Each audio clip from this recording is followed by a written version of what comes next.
kami mga pare, mga obispo, ang aming trabaho ay ipahayag sa mga manampalataya, sa lahat, kung ano ba ang kalooban ng Diyos, ano ang batas ng Diyos.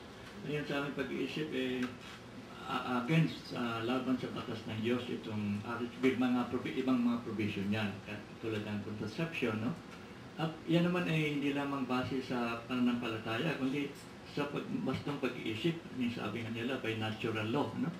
Yung law which is, natural law is based on our nature, and we know it through our correct reasoning. So, all of us are supposed to reason well, and so, yung according to natural law, contraception ay masama sa mga tao.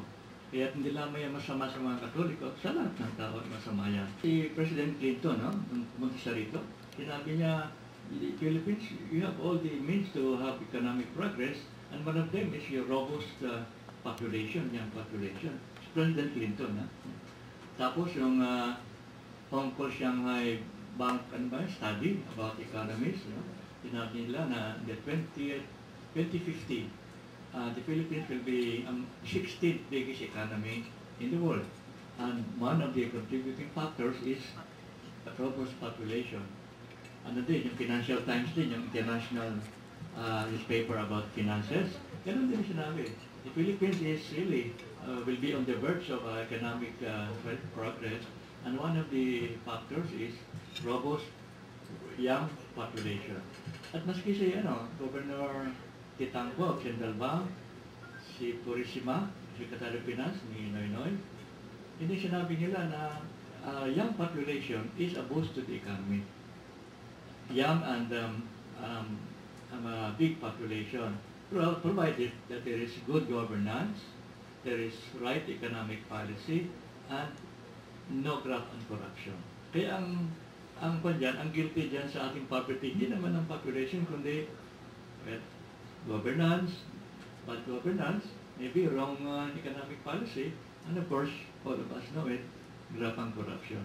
Huwag natin isisihin yung mga bata, hindi mga matatanda tayo.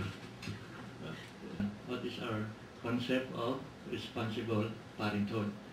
Sa simbahan Katolika, ang teaching is we are in favor of responsible parenthood.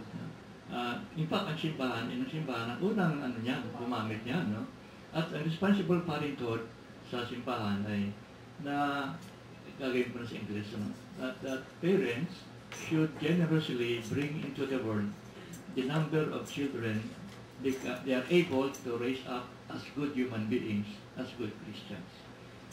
And only the number of children that they can raise as good human beings. Huwag naman silang, kung kaya mo lang 5, bakit magkaroon ka ng 20? Hindi naman, that's irresponsible parenthood. No? So, before we act, the final thing that we have to follow is our conscience, that is our duty. But we also have the duty, our best, to have a correct conscience. Hindi ba? Hindi pa lang anong gusto mo, conscience ako ito, papatayin ko si Archbishop. So, mali naman yan, no? But we have also the right, the duty to have a correct conscience. And for us Catholics, that is our faith. We believe that a correct conscience is a conscience in accordance with the teachings of the Church.